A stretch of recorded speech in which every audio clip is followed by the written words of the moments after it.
good morning, afternoon, or evening, depending on where you are out there in the world. My name's Jenny Williamson. I'm the Executive Director of Options Save Lives and your host for today for Level Up with Your Sinclair Method Coaching. Today we have Bruce Rose, who is both one of our coaches here at Your Sinclair Method Coaching and the co-founder of Rethink Drink, offering the Sinclair Method over there in the UK and beyond. So welcome, Bruce. How you doing today? I'm very good, Jenny. Thank you very much. We've just been comparing stories of temperatures and weathers and everything. So we're coming into summer soon, hopefully. The sooner the better. Yeah, I mean, even spring. I'm good with spring. I could do yeah, spring and fall all year round. Uh, yeah. As long as it's not snow and minus whatever it is, it's yeah. Some sunshine is good. yeah. Um, so as you know, Bruce, we are live here on Twitch, and Twitch is usually a big gaming site, which is why we've gone with Level Up. So, as our little icebreaker today, are you a gamer? Do you play any kind Never in of my life. video games or board games? No, I'm 57. I did when I was a kid, when it was things called Atari, things like that, many years ago. But no, I've just never got into it. I don't know why. It's just something that's never. And I think at the moment I'm just too busy. I suppose I could do quite easily, but I'm just so busy doing other stuff, and so yeah, I've never got into it, but there's still time yet. All right. Well, you're not too many years ahead of me, so let's talk Atari. What was your favorite Atari game? The pinball one where it just went up and down and across, and you just had the paddles. That was as Okay. far as I went. Yeah, I forget what the name of that one actually was, but I used to play that one too, because it was back in the 8-bit days. We had the Atari back in the early 80s, and And there was something here called Space Invaders. I don't know if you had that. yes, Space Space Invaders. Invaders. Yeah. But I remember as a little kid, the Atari was on the little 18-inch TV in my room, and it was a black and white TV. So I'm playing Atari on this black and white TV, and I would sneak at night. I'd pull my cover off my bed and I'd pull it over the TV and me and make a little tent so that my little sister didn't rat me out for playing video games when I'm supposed to be sleeping. And I would play Frogger. And I was horrible at it. I was absolutely horribly no good at it. But I would just sit there with that one button and the joystick trying to get that frog across. At like, I don't know, 9 years old. And the thing is, if you tell the young ones about it nowadays, and they just look at you as if you're crazy, as if to say, like, yeah, it's and the days before color television and mobile phones, and yeah, we didn't never had a television till I was 11, so it was yeah interesting. Yeah. It's many years ago. And now people can just play whatever right here online, and you can play with people around the world. And a lot of the games that you and I would have played on Atari, you were lucky if you could play it against someone else who was sitting next to you, because some of them weren't even two-player games. I remember we had a little with the paddle one. You had two little. You had Oh, one yeah, thing, and you just had the the little knob. knobs that you set the turn. And it moved the paddle up and down, and you had to hit the ball, and it bounced off the wall. And Hmm. that was about as far as and as technological as I got. So, Well, it's funny that we're talking about something antiquated that was at the time the best. That was amazing stuff for us when yeah, when we were absolutely. young. Yeah. And it recovery has really progressed like that too. We've gone from completely totally antiquated 1930s and prior techniques to this vast world of not just the Sinclair method, but there are so many different medications and ways to use them to help people recover now. And so, in effect, the entire recovery field has really leveled up. Um, you know, and so what a when I was trying to figure out what we would really talk about today, I've had a little bit of extra time to spend back in the peer support communities online lately. And I'm seeing a lot of the same questions, which we get all the time. The first one I want to talk with you about is the notion that that the Sinclair method, that extinction itself through the Sinclair method is when you hit your goals. And a lot of people don't realize that the extinction process works on your cravings and eliminating your cravings, and that the habits and the triggers and the other things that feed into why you drink too much, those are all on you. And that's where having a coach and having really good support can make the difference for someone. So can you talk about your experience in helping people understand where their cravings end and where the stuff that they need to work on, which is often called working as a partner with the medication, begins? Yeah, I've got a slightly different approach. Would that be? I don't know if it's a different approach. I've found it's not a different approach. It's just a way that I work with clients that seem to work on that process. And I always start off with clients and I say that there's two sides to AUD. One side is the brain. When we drink alcohol, it produces endorphin. The addiction, which is craving, is to the endorphin. So you drink alcohol, it produces endorphin. The reward, we become addicted to endorphin, not alcohol. So the one side of it is the addiction to the endorphin. The other side of the process is the habitual side, which includes behaviors, emotional, psychological situations, circumstances, weddings, birthdays, funerals, Thanksgiving, all that kind of stuff. So when we're working with clients, we work with clients kind of one-to-one right the way through the process. And what we've learned is that in the early days when I started working with it, people used to say to me, "Well, I don't know, is it craving or is it habit or is it what's happening here?" And I had no idea for the first 2 years. I had no idea what's a craving, what's a habit, what's a craving, what's a habit. And there's a very, very fine line between working out what's what. And I went through the cure for alcoholism for the second time, and I went away and studied other things. And I suddenly realized that there's a difference between the science of the process and the emotional, psychological side, which is where the two sides come in. And I thought, right, okay. And then I started to realize from the science, it was very, very clear that before naltrexone, when someone's not drinking, you're removing the endorphin away and it's putting the brain into the alcohol deprivation effect, which creates craving, which is the addiction. So Dr. Sinclair had done a whole stack of research into craving, and I found a chart where the research that he did showed that in 90 to 100 days, the craving was almost eliminated. So I suddenly realized, I thought, wow, okay, the craving and the limit, you take your pill, wait an hour, have a drink, take the pill, wait an hour and have a drink. After 90 to 100 days, according to the science, the craving for the endorphin or the addiction has gone completely.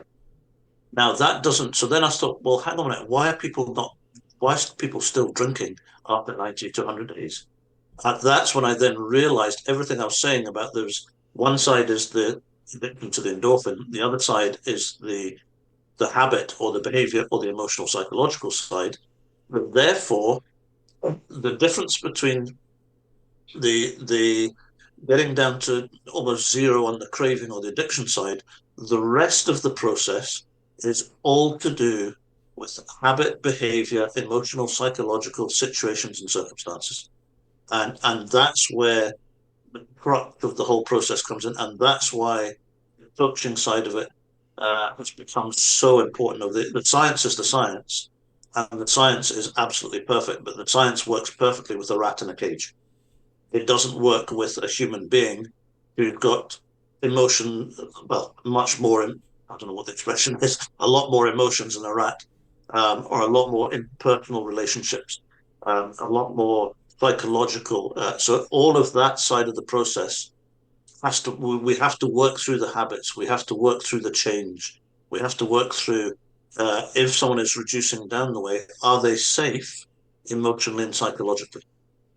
Is there any, once you've regulated and controlled the endorphin, which regulates and controls the drinking, and we're reducing the drinking, is there a requirement for additional therapy? And again, without the coach's support and things like that to make sure that people are safe and reducing at the right speed, then well, it's got to be monitored and reduced at the right speed. But I think it happens at 90 to 100 days. And that really follows aligned with the extinction in 3 to 4 months. One of the narratives that I think we are all working to try to change as coaches and those of us who are more on the support side of the Sinclair method is there are people who, because they don't understand the difference between cravings, habits, triggers, behaviors, they're under the belief that it's taking them 2, 3, and even 4 years to reach extinction, and not realizing that you can reach extinction, as you said, in that first 3 to 4 months, that 90 to 100 days, and still overdrink because of those additional things. And so we're finding a lot of people who are out there believing that they're not at extinction because they haven't fixed and addressed the habits and behavior changes.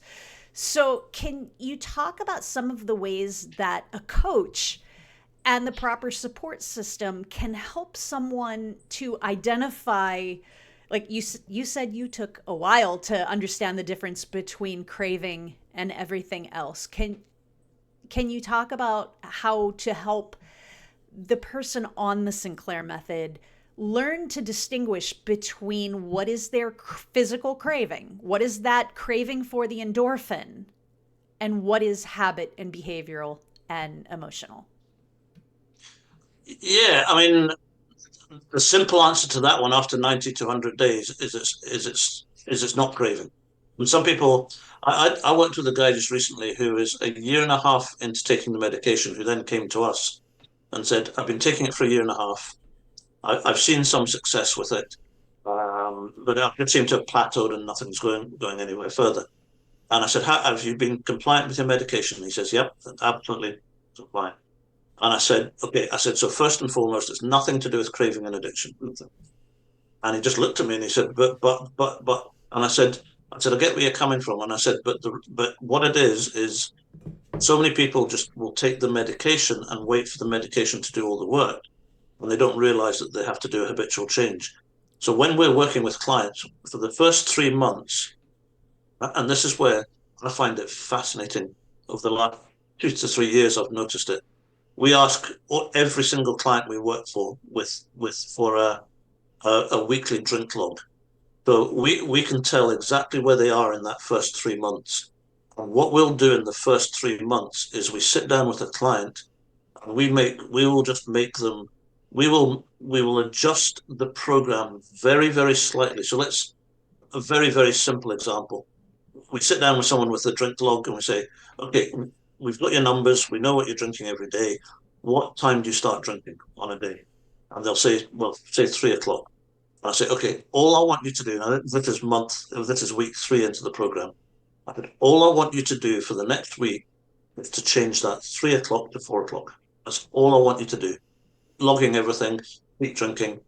And then next week when we get together, what I'm then asking them is, okay, the only real thing that I need to know at the next stage is how easy was that 1 hour stretch? And they say to me, yep, absolutely no problem. So I know that we're within the level of the craving where they've adjusted enough that they can manage no problem. So let's move to the next stage. If they say to me, "Ah, I did it, but it was a bit of a push," I take to them, right, okay, we need to have another week where we just level out, just stay where you're at just now at 4 o'clock. We'll do it for another week. If they turn around to me and say, I couldn't do it at all, Bruce, I was really struggling, I was needing a drink and everything else, I know, okay, an hour is too much for them. So then we go back. And what I have learned is that there is no scientific medical way of measuring in the first 3 months how far to go. But what I have learned is that you can't run ahead of the pill. And that's where the drink log comes in handy because your Excel spreadsheet we still use, by the way. Thank you very much. You can't run ahead of the pill because what will happen is someone will, let's say someone's drinking 7 days a week, and then week 3 they decide to have 4 alcohol-free days. Now they might say, yes, I did it, no problem. Now what I'm looking at the next week, have they sustained it? If they haven't sustained it, not their fault, it's not the pill's fault. They've just made too big a change because the craving is still too high. So it has itself a self-leveling process, if you know what I mean. If you know how the process works. And then after 3 or 4 months, I had a guy as well recently. Um, he was he was about 2 years into the program. Now, this is not normal advice, and we don't recommend it for anybody unless you've spoken to a doctor. But I'd had a good chat with this guy. I knew that basically there was I had to make sure that there was no risk of withdrawals and seizure, etc. He was absolutely fine in that area. And I said to him, right, okay, you've been on the pill for over a year at least. I can't remember how long it was. I said, you have no problem. It's not the addiction and it's not habit that's driving it. I want you just to stop drinking next week and have a week off. And now, please don't do that without seeking medical advice first. But I knew that this guy was safe at that level. So he stopped for a week. I spoke to him a week later and he said, wow, he said, that was really easy. And I said, because there's no craving, absolutely no craving. And sorry, one other thing that we've noticed recently, which is absolutely mind blowing, from the drink log, we noticed that people they start up here and then there's a graph that on your thing, your graph, so that shows they drop down and drop down and drop down. Now, when they're getting coaching and someone is walking them through the process, there may be what I call a road bump where it will spike up a little bit and then it will come down. Every time there is a spike within that process, we know that we know that we know that that spike has gone up because of a situational circumstance. It's not because of the craving and the addiction, because they're swallowing naltrexone. Naltrexone is dealing with that. But the most amazing thing we see every time there is a spike, it always drops down to exactly where it was before and sometimes lower. So whenever I look at it, I'm blown away every time I look at it. I'm thinking, wow, it's working with every single person. And you can see Christmas. It goes up at Christmas. It comes down to exactly where it was after Christmas. If Thanksgiving, it goes up. For Thanksgiving, it will come down exactly where it was. I've had a couple of people, unfortunately, that have lost loved ones recently. It's gone up to a little level. It stayed up for a couple of weeks, even 2 to 3 weeks. And then when they've got the funeral sorted and everything else, it's then dropped straight back down to where they were and they carry on.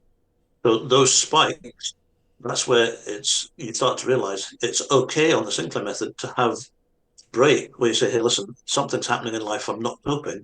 It's okay to have a day or two where I drink a little bit extra. So anyway, sorry, I went way off track there. No, actually, I love the track that you were on, and so I'm going to actually continue that. Um, One of the, as you know, working on writing a book, all of the details will be announced later once I get a little bit farther in the manuscript. But one of the topics that I'm covering is the myth of the normal drinker. Um, Part of the reason is because, in my opinion, there is addicted drinking and there is non addicted drinking. The difference is when you have the choice. Non addicted drinkers very often overdrink. Mm. And non addicted drinkers, Thanksgiving, Christmas, things happen, celebrations, disappointments, crushing emotional times. And for so long, the way the addiction treatment world has worked has been, if you're addicted because you have nothing other than willpower, any drinking response to these events gets moralized, and there's blaming and how could you, and every non-addicted drinker does the same exact things but doesn't have that level of shame and how could you level to top them. In fact, if you're not addicted, people, well, it's understandable that you wanted to go get drunk last night after the devastating news you heard. And that double standard, uh, it's still ingrained in so many people who have come through the 12-step system. And Absolutely. so, talk a little bit about how the assurance of a coach and the support of a coach can really help to mitigate those times when the drinking, understandably, goes up either for a night or for a small period of time. How does a coach help with this, the inherent shame and internal judgment that people tend to have? Yeah, absolutely. And it's horrible. It's horrible because they've had it drummed into them from abstinence-based models. There are two things that I find with that one. The first one is that um, a lot of the time when we're coaching with people and they're going through the process, we're running them through the step-by-step process, but a lot of the time we're there just to say to people, it's okay. It's okay. You're doing okay. This is a normal part of the process. It's okay. And the reason for that I've learned is that when I worked in rehab, that most people who have struggled with AUD, when they get to the point where they decide to stop drinking, 90% will relapse in the first 12 months. So most people that have struggled with alcohol, they know that they're struggling with alcohol. So they try and stop. Every time that they stop, in most cases, they relapse. So it builds up neurological pathways for exactly the same process. And the brain learns that every time I try and stop drinking, craving is going to build. I'm going to end up relapsing, and it's just an ongoing cycle. So once people are going through the process, there's a very, very clear, specific stages that people go through from I don't believe it. Okay, that might work. Will it work for me? It's now working. Can I sustain it? And all that kind of stuff. When people see it starting to work for them, the only fear that they have, the only fear, it shows itself in lots of different ways in anxiety and panic and anger in some cases and all that kind of stuff. But the root cause of everything is the fear of relapse with every single person. And a lot of the times that we have people that go up and the drink goes up because of Christmas. And I say to all our clients before Christmas, take your pill, forget your habitual change stuff over Christmas, go and enjoy yourself. And then, but no, please no, as long as you take your pill and stay compliant, when after Christmas, everything will drop back into place. Now, if they didn't have a coach or have someone who could talk them through that process, when the drinking goes up at Christmas time, then they go, oh no. And then the brain reverts back to where it always used to be, was here we go again. Now, if they've been through that process before, the self-image has been kind of real, we call it a kicking in Scotland, um, a battering. I've taken a real battering. The self-image is not great. So, oh, here we go again. I've done this before. Here we go again. It's just not working. Something else I've tried and it's not working. So it needs a coach to say, hey, listen, it's okay. This is normal. And the other thing as well, on the back end of the program that I do with clients as well, and again, there's a time and a place to do this, and it has to be done in a very controlled place with a coach. But when I get clients down to the lower levels and they've been there for a month or two, and I know that they're in control of what they're drinking and when they're drinking, I actually tell them now, and it's fascinating watching this one work. I say to people now, I want you on Saturday. I had a guy the other day that was a whiskey drinker, a Scotch. He's drinking a bottle of Scotch a day, and he'd got down to 2 cans of beer on a Friday night, 2 cans of beer on a Saturday night, absolutely no problem, no white knuckling it, nothing. And he'd done that for 3 or 4 months. He says, right, everything's great. And I said, right, one more thing we need to do. And he said, what's that? I said, I want you to go out on Saturday. I want you to buy half a bottle of Scotch, and I want you to drink the whole lot. and I want you to go out and get as drunk as you possibly can. And he said, "You're crazy, Bruce." And I said, "No." I said, "Trust me." And so he went out and he bought half a bottle of scotch, came back home, and then he phoned me up on the Monday, and I said, "How did you get on?" He said, "I poured out the first bit," and he said, "I had two or three sips out of it," and he said, "It was disgusting." And I said, "Right, the reason that's happened is that the rewiring has been done. You're getting the brain's not getting the endorphin. The only reason you drank whiskey before was to get the endorphin. So your tolerance level has dropped, and that's why that you didn't enjoy it." I said, "That's great." And I said, "However, the biggest lesson that I was trying to teach you was you tried to relapse at the weekend and you couldn't do it. And I was getting you to try and relapse and you couldn't do it. So now, for the rest of his life, if he hadn't done that, there would always have been a fear towards whiskey. And am I going to relapse if I drink whiskey?" So the last stage of the process with a lot of people, I'll actually put them deliberately in a position where I tell them, "Go and try and relapse." And it's got to be done in a controlled environment, so it's not advice for anyone at any stage. But so many people now, they're just coming back and say, "I can't do it, Bruce. I just can't do it." And I said, "There you go. I've never seen someone relapse who stayed compliant with the medication. So go and enjoy the rest of your life."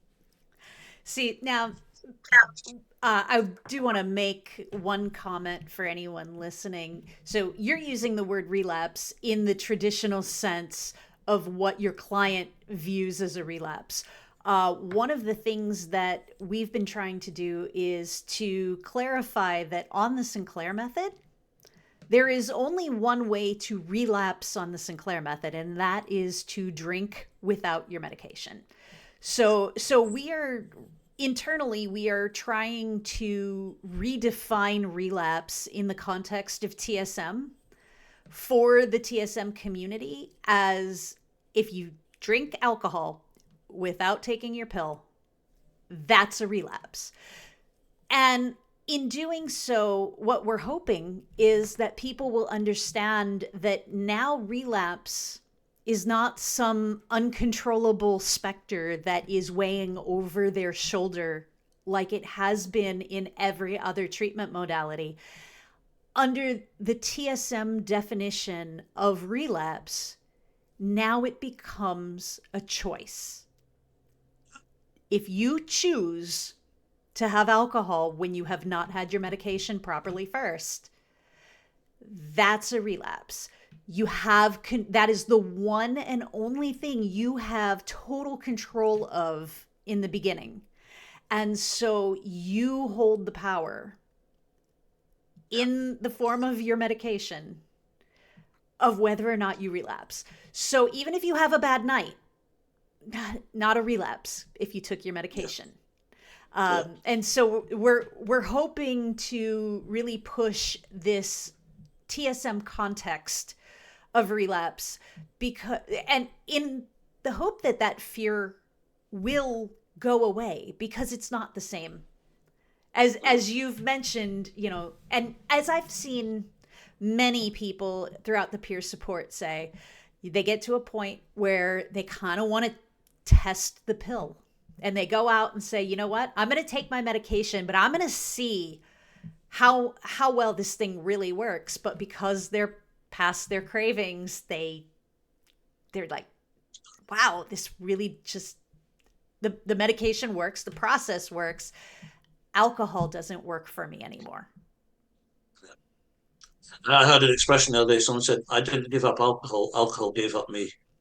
That's and there is a time and a place to do that. So we don't recommend people do it in the first 3 weeks or 4 weeks or something. But again, that's where having a coach who understands the process, that the coach can then say, "Right, now's the time to go and do that." And there are very, very clear, specific stages that people go through. We've learned that there are three very, very specific stages that people go through on it. And there's a time to do something, but then with the coach who understands the process, the majority of the coaches around have actually been through the process themselves, so they know they know the situations, they know the circumstances. But just going back as well onto the relapse is the stages as well that I was talking about before. Everyone that I work with, when they first hear about TSM, they sit there and they say, "Well, nah, that's a load of rubbish." Like me, but I was a bit more radical with it. But they'll say, "Well, no, it can't work." And then they do a bit of research and think, "Well, maybe it will work. Maybe that could work for me." Then they sort of say, "Well, I've got nothing to lose. I'll try it." And then the question is, I hope it works for me. It worked for other people. I know it works for others, but will it work for me? Then people see the reduction, they see things working. And from that stage onwards, everything is yes, I know this is working, but can I sustain it? Can I sustain this? And can I go, if someone's had a 50% drop, that's absolutely fantastic, but will I be here in 6 months? Because all I've ever done in the past is I've done 6 months sober, I've then relapsed and it's gone back. So I've never, never seen someone relapse on naltrexone. Never seen that. So So let's go back to some of the distinction between habit and craving, and how people can know just by looking at some of the things they're saying that they have progressed into the habit area. One of the words that you used, we hear all the time, plateau. Um, Another one, I just heard yesterday, someone said they couldn't figure out the difference between whether or not they were having a craving, whether they were being triggered. They just realized they had an urge every single night, and they just come home and they're on autopilot. Um, so what are some other things that you hear that phrases that immediately you're like, oh yeah, they're at the habit stage? So say it's someone who has not started with you, and they've come to you at some other point in their journey. loads of them. I'm just trying to think where to start with that one. A lot of people, the first thing within the first 3 months, I still don't know. I'll be honest with you, I still don't know after 6.5 years of doing it. I still don't know when it is craving and when it's habit initially, because I think in the first 3 months they're very intertwined. There's a lot of grey or dirty water. There's a lot of stuff to untangle and everything else. So the way that I look at it, I say, okay, well, where are you in the program? Have you been compliant with your medication? How long have you taken the pill for? Then after that, you hear everything. So, well, after I went to a social event and I just felt like I had to have a drink or anything. The Super Bowl was on the other day, and I always drink with the Super Bowl, or I done I here's a big one. I did my first alcohol-free day yesterday, but then today I had to go and drink a whole bunch of other stuff. I overdrank from what I normally drink at. So there's a whole bunch of different things that start to come in. But then when you know it's after 3 months and someone says, well, I had an alcohol-free day, but I drank 20% more the next day. And it's because I had a day off, so I was craving to drink the next day. And I go, and then that's when I realized from the science, I thought, you're not craving. That's a habitual process where in the past, when you went a day without a drink, the next day the brain felt it needed to catch up again. So because of the craving, so therefore it drank more the next day. So you're just going through a habitual process that you used to do before naltrexone that you're now doing now. So it's not the craving that's driving it. My common phrase I say to people is your drinking at the moment is not driven by endorphin. It's driven by emotion, habit, or situation or circumstance. And when that happens, it's only temporary. So if you've had a day off and then you drink more the next day, I'd say fantastic. I said, but it's not. The drink is not driven by endorphin or addiction or craving. It's driven because it's an old habitual habit. Um, it's simply a habitual or a thought process that your brain has got into such a routine and a process to do it that it's all of a sudden now it's saying, hey, listen. And then when coach can sit down with someone and let them see that, the next time it happens, they know that for example, when I get someone to go for their first alcohol-free day, there is always a fear that they've tried it in the past. Whenever they've tried it without naltrexone, the craving creeps in at some point during the day, and they go, "I can't do this. I can't do this. I need to have a drink." So there's anxiety, there's panic, there's worry, there's unbelief that they don't believe in themselves, they don't believe in all that kind of stuff. So I say to people, get up half an hour early in the morning, keep yourself busy, put something in the diary for every hour of the day. Nighttime, if you're a nighttime drinker, don't go and do housework. Don't do anything like that. Don't do chores. Go to the cinema. Go and do something that's fun, and just keep your mind off it and do that. Now, if it's after 3 months, they come back the next day and they go, "Wow, that was really easy. I'm going to do another one." I went, "No, no, just do one, and we'll do it slowly." Because that first day, the fear and the anxiety of the minute that they've done that in the past, the craving has kicked in at the back of it, and then the panic kicks in and everything else. Now, people have never experienced it on naltrexone, so the natural response is just to go back to what they knew before. So the craving, no, not the craving, the panic and the anxiety kicks in, and they need to know or have a coach there to say, "You'll be okay. You'll be okay. You'll do it, no problem. You'll come back to me tomorrow and you'll tell me that was really easy." And they do. And I say, "Right, okay, let's just sustain that. Let's do another one next week." And so there's loads and loads of different areas. But after 3 months, my standard answer is whatever they say is it's only the reason you're drinking is only because of habit. It's a behavioral response to something. It's an emotional response to something. It's a psychological response, or it's a wedding, a birthday, a funeral. It's a situation or a circumstance. It's only one of those six things. Um, Yeah, one of the formulas I use for figuring out whether or not somebody is acting out of habit, and we have so many really smart, very intelligent people in the TSM community. Um, so I think of a coding scenario: if this, then that. And so when someone approaches me about, well, I'm not sure if this is a craving or if it's a habit, if there is something that, if this occurs, then I drink, then if it fits the if this, then that scenario, which makes it a habit. This is an if this, then that. You can change this. You just disrupt it. If it's the Super Bowl, I have beers with my buddies. If I've had a stressful week, I come home on Friday night and open a bottle of wine. If something great goes on or if something horrible goes on, I need to celebrate or check out. And each of those situations has an external stimulus. This is something outside that I can't control that is happening, and my reaction to it is to drink.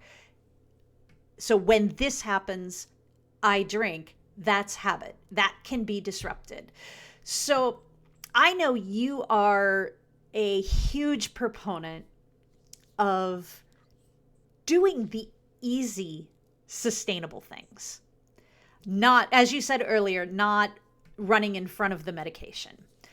When it comes to habit, I feel like, again, this goes back to the old style of recovery is there is honor in doing it the hardest way possible. And the harder you work, the better your recovery is. And honestly, it doesn't have to be that hard. I mean, just yesterday, I suggested to someone who was in a habit rut, I'm like, pour your drink in a ceramic coffee glass. Just do something so stupidly, ridiculously easy. that you absolutely can't fail at making this tiny little change to make something else, to disrupt the habit. You don't have to change a habit overnight. You're not, no one can really. So, talk about some of the easy suggestions you've given people when it comes to disrupting habits. Eh, especially that I learned it from the first 3 months because I found the biggest mistake that I find with people if they've been on the meds for a while and and they're kind of, if I look at a graph and they're keeping a diary and it's going up and down and up and down and up and down, they're either not compliant with the meds or they're making too big a change too quickly. So that's the biggest mistake that I see people making, is trying to make too big a change too quickly. So what I do is I try to pull it all the way back in, and especially with people don't have complete belief in the pill. They want to believe in the pill, but they don't have the belief in it. They don't have the belief in themselves. They don't have the belief in the process, in the coach even sometimes. So what I'm trying to do is I'm trying to rack up as many wins as I possibly can as often as possible.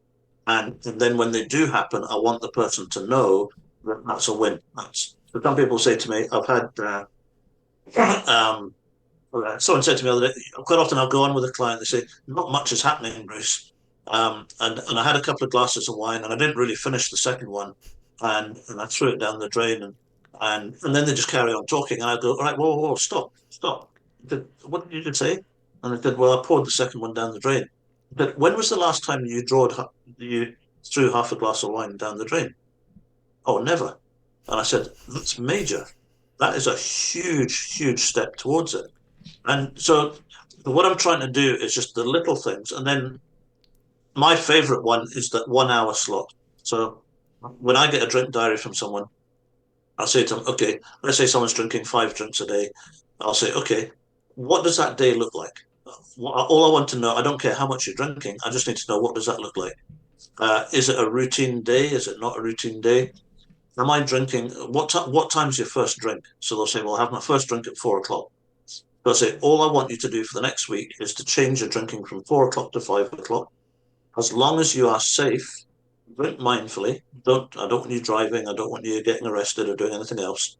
But whatever you drink from 5 o'clock onwards, if I say 4 o'clock to 5, 4 o'clock to 5, from 5 o'clock onwards, I don't care what you drink. I go and drink whatever you're mindfully happy to drink. And then they sort of say, but meant to be trying to help me here, Bruce. And I said, now we have 1 hour in the day that you have poured back and you are in control of that 1 hour, 7 hours a week. Now, that doesn't sound like much, but if you do 1 hour every week, then it's going to come back. Now, if you assess it each week, you do little things. So you can then build it up over the period of time. Then there's that 1 hour slot. There are if someone's drinking 3 glasses of wine in a night, I'd say, listen, have your first drink as a glass of wine, have your second drink as a wine and soda or wine and lemonade, and then your last glass is a normal glass of wine. And then do that for a week. The second week, have 2 glasses of wine and soda and a glass of wine. And that means that you're now 1 glass down from what you were drinking before. You're still having 3 drinks. So it's making little changes. And then they start, but then the longer that they go into those 3 months, I find that it's like, I don't know what the expression would be, but it's like you're trying to help people make those initial little changes. As they get closer and closer to the 3 months, I then notice that they start making bigger steps and bigger steps and bigger steps. And what actually happens is they start making those steps themselves, which is the main thing, because then you want to start by helping them and leading them. Then you want to then hand the leadership over to them. But they will naturally take on that leadership because they'll suddenly go, I will walk someone very gently and kindly towards an alcohol-free day. And then they understand the process. The next thing they'll go to a second alcohol-free day. And before you know it, they're going to 3 and 4. And I haven't said a word. So it gets easier and easier and easier. But if you do it, I always say to people, like, I love that. I do a lot of live TikToks, and I did one this morning, and the boy from a special organization that we have a lot of stuff from, came on and said, "It's got to be hard. You've got to fight it. You've got to hit rock bottom." And I used to say to him, "Yes, I understand that." And I turned around and I said, "What an absolute, utter pile of rubbish." And I said, "I understand where you're coming from." I said, "But medicine's moved on, neuroscience moved on, biology's moved on." And a client said to me the other day, "Abstinence-based models are like jumping off the edge of a cliff with a parachute that's got holes in it, and that you hope that it's going to work. 9 times out of 10, it won't. Would you jump off the cliff?" No, well, no, you wouldn't. The TSM model is like an aeroplane coming into land, where you've got a nice comfy seat. If the pilot comes in too quickly, they can pull the throttle forward and they can go in. So you can come in at a nice, gentle landing. And it's a very, very kind and gentle way. When it's done with a coach who can bring you in at the right speed, there should never be a time on the Sinclair method that it's hard or difficult. Never, never. And I like what you're saying, and I want to ensure that people don't think that that means there's no effort involved. Mm, Because as with bringing in a plane on a nice level glide, you still have to be aware of exactly what you're doing. And you don't just rely on the air pressure around you to bring you to the ground, um, just because you started on the right path. And so I love that you use the airplane and the gentle descent and landing, because for anyone paying attention to what that would entail, it is not an effortless process, but it is safer, it is more reliable, and it's not gonna muck you around on the rocky cliffs on your way to the destination that you're at. And I think that a lot of people who are resistant to coaching tend to fall in the camp of the medication's just going to do everything for me, and then a year and a half, 2 years later, they're wondering why they haven't met their goals. They're thinking that the Sinclair method doesn't work. They can see the change, but they don't recognize where the medication has done everything it can do for them, and that they need to pick up now and continue forward. And I do believe that that's where coaching and really good support really makes a difference, because I can't tell you how many times I've had people say, Jenny, there's nothing has changed. And we start talking about, okay, so what were you drinking before the Sinclair method? First of all, it's usually, are you keeping a drink log? No. So usually people who don't keep a drink log will swear nothing has changed, because they're thinking about what they drank last night or last week, and not where they started from. And they'll be like, "Oh yeah, I was drinking 3 bottles of wine a night." Okay, so what are you drinking now? Well, I'm drinking a bottle. I'm still drinking a bottle a night. Nothing has changed. It's like, you have dropped 2/3 of your drinking in 6 months. How can you say nothing has changed? It's like, and I think a lot of it is people expect the medication to be magic, which it's not. And because it doesn't bring them all the way to their goal all on its own, they miss all of the progress that they're making. They miss those changes that you've talked about, the throwing away a glass of wine and pouring it down the sink, the not being able to finish half of what they were drinking previously.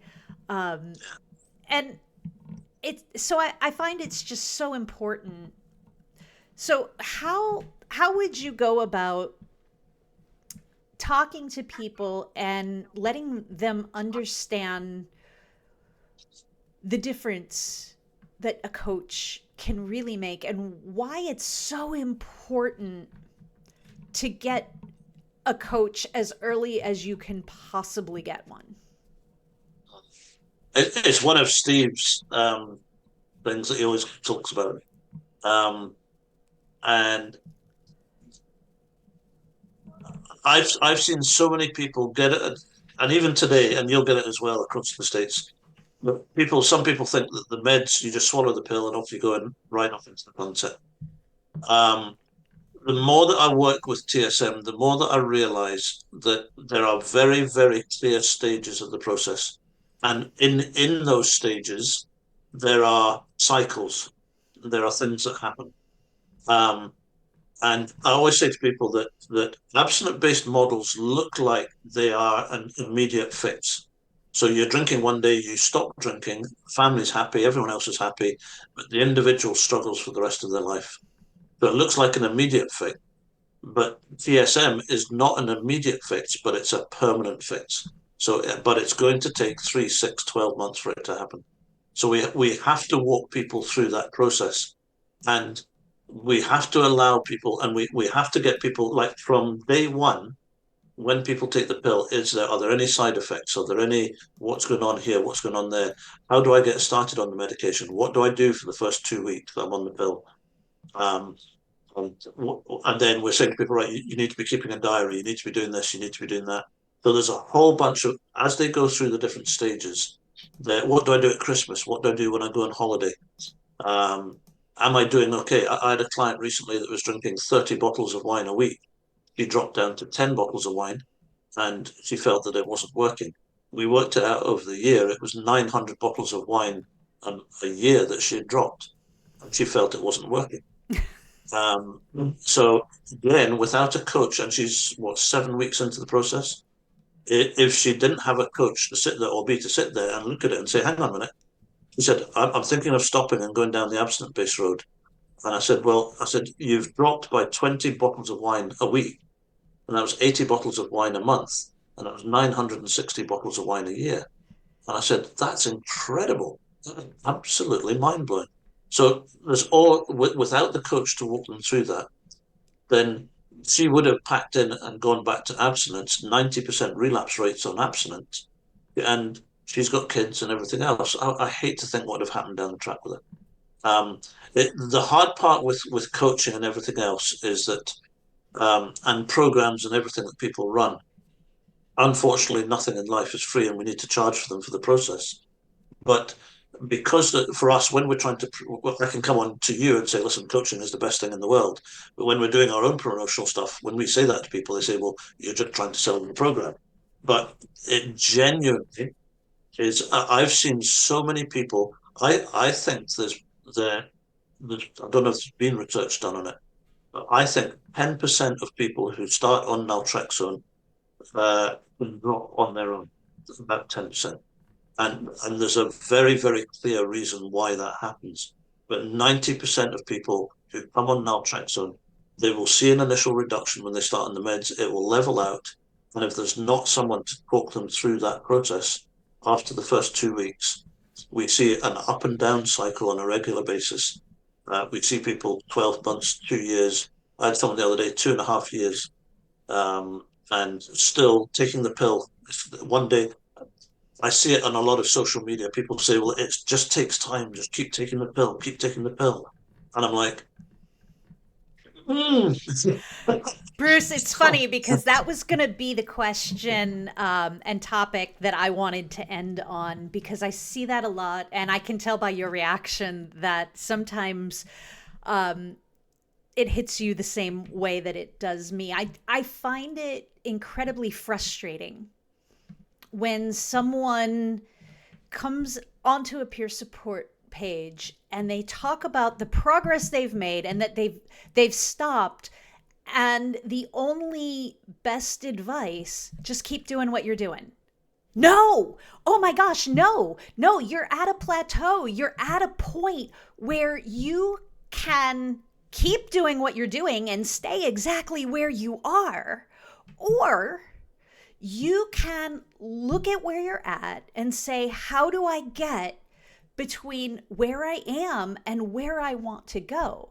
And this is where having a coach or having someone who understands that the habit change and the attitude change and the behavior change has to accompany the process can make the difference. Because most people, when they say they're at a plateau, they know where they want to be. They just don't know how to get there. And someone saying just do what you're doing is never going to get them there. Just keep doing what you're doing is great in those first 3 or 4 months. But when you're 6, 9, 12, 2 years into the process, please don't keep doing what you're doing. Let us know where you want to go. We have so many resources and so many coaches and so many people who will jump onto the social medias, who are available by email, who will say, hey, let's talk it out. Let's figure out how you can make that one little stupidly easy change that gets you moving again. Like, I want people to do the stupidly easy things. I want it to be silly. I want it to be so simplistic in disrupting that you can't not do it. Because every time someone is able to succeed, whether it's easy or not, it rebuilds that eroded self-confidence. It gives back that power to make the changes. It gives back the ability to say, I'm in control over whether or not I drink, and if I do, how much. And the other thing as well, I'll just add on to that one, is that what I've learned is we work with clients from very first phone call through to the end, and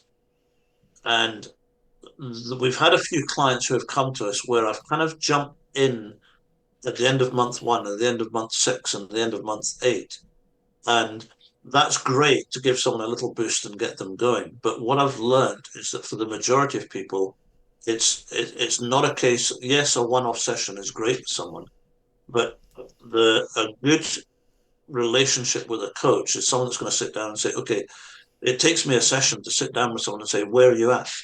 Well, let's have a look at where you're at, what's going on.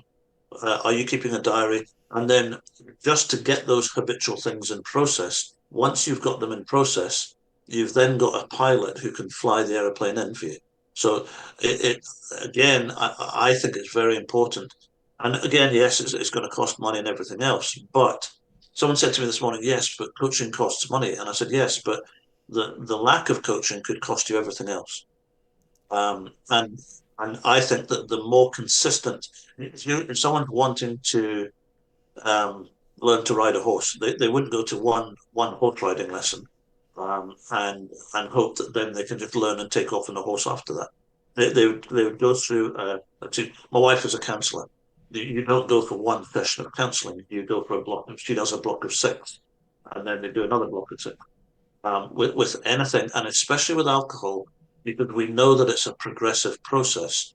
It's once it gets a hold of someone, it's only going one way. And I think it's really, really important to have consistency and persistency with someone who can guide you through it. So. Well, and we haven't really announced this publicly yet because it's been we've been working on it on the back end, but hopefully either next month or April at the latest, thanks to a private grant, we are going to actually be starting some limited slots of low-cost coaching, where I'm going to offer 30-minute blocks for only $10. So we are going to be opening up that ability for people who can't afford the normal cost of coaching to be able to get some sessions on a regular basis, thanks to and this is why our funders are critical to what we do. Now we don't quite have a date on that right now, because with the book manuscript in process, and a few other things in the works, it is going to take until at least March, maybe April at the latest, to launch. But that is in the pipeline. And then we are also working on a 30-day email-based coach little program that we're in the process of getting sponsorship for, so that people won't have to pay for it. But any paid subscriptions to it will only be $5 for the 30 days of emails to walk people through every single day. So we are making those steps to make coaching more affordable and accessible for people. But it's only because we see the value of what a coach can bring. Because why take 2 or 3 years when you can get the right support from the beginning and take six months to a year? I think one of the best things I've ever learned is that here in the UK, we never mention the doctor's name privately, because then he would get a whole bunch of phone calls. But the doctor that we use in the UK is the number one addiction specialist in the UK. He is the top of the top. And when I first approached him, now he did the trials for naltrexone here in the UK, so he's got a huge knowledge on naltrexone and TSM. And he said to me, "You do realise the success rate is only 40%, Bruce?" And I thought, oh dear, I thought that's not what I've heard. And this guy was the top of the top. And so I just went along with it. And 3 months into working with him, he sent me an email and he said, "I don't know what you're doing, Bruce." He said, "but I have never written so many," we call them repeat prescriptions. We've filled I think you'd call it. We call them refills. Refills. He said, "I've never done so many refills ever since doing this." And then when we sat down and managed to speak, it was nothing that we were doing specially. We had the doctor's knowledge, in other words, the science and the medicine, and then we had the support program. When we put the two of them together, we were looking at what Dr. Sinclair said of the 70-80%. And that was coming from the medical. The medical doctor said that he was writing a prescription every month as a doctor, and they would come back and say, "How are you getting on?" Yeah, okay, things are not too bad. Okay, there's another prescription. There was no support, and he said it was about 30-40% in reduction. And that matches something that about 2 months ago I had a call with somebody who was interested in just a meet up, and they were looking at developing a new medication. And the reason they were not going with naltrexone is they said that it only had a 40% continuous rate. And I just looked at him and I was like, I've been doing this for almost 12 years, and that is absolutely not what I've been seeing in the TSM community at all. Like, the only time people are there, there are two main times that people are no longer getting their prescriptions. The first is mostly that people have just stopped drinking. They might not have intended to use the Sinclair method for abstinence, but they just reached a point where they're like, yeah, alcohol just doesn't do it for me anymore, and I don't want it. So they just stopped drinking entirely. And then the other ones are people who quit early because they don't have the support. And it is. I mean, it's. I remember the doctor we worked with. He turned around to me, and the first thing he said to me, he says, "What you've got to understand, Bruce, is that humans are not rats." And I couldn't understand what he was going on about. And then I realized that the difference. And then I heard Claudia talk about it. She said that we've got emotions. We've got much more interpersonal stuff. That there's everything like that. and we've got a lot more stuff to unpick than a rat sitting in a cage. Well, and in addition to that, the rats did not have any choice as to Choice, whether yeah. or not they were going to follow the medication adherence. They were given the medication forcibly, period, whether they wanted it or not. They didn't have the choice of, well, maybe I'd rather just get drunk tonight, and I'm afraid that the naltrexone might not do that. So I'm going to choose to drink without the medication. The rats had no choice. That medication adherence component is not easy for some people. And that's just true across chronic medication to begin with. And it irritates me that people say make it sound as though that's an addiction specific phenomenon. But when you look at things like heart medication, blood pressure medication, people are just not good at medication adherence in general.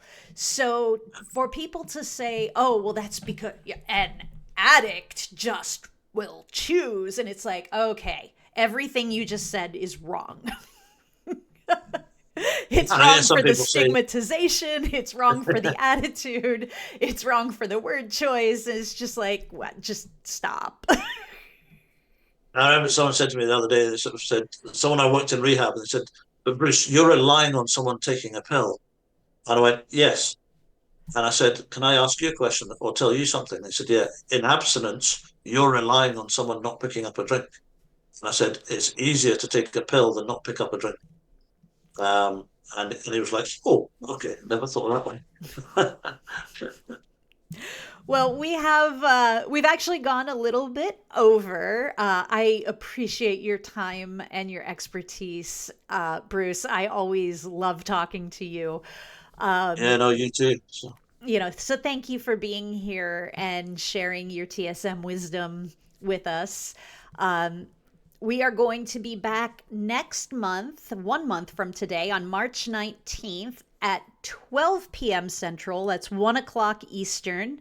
And Katie Lane of Thrive Alcohol Recovery is going to be our guest next month. So I hope that you can join us then. And until then, Your Sinclair Method Coaching. We've got coaches that are available all over the world with various time zones, 30, 60 minutes. And soon we'll have some low cost coaching as well. And in the meantime, just reach out if you need anything through our socials, through our website. We're here to help. So thank you for spending the last hour with us, and take care. Bye. bye.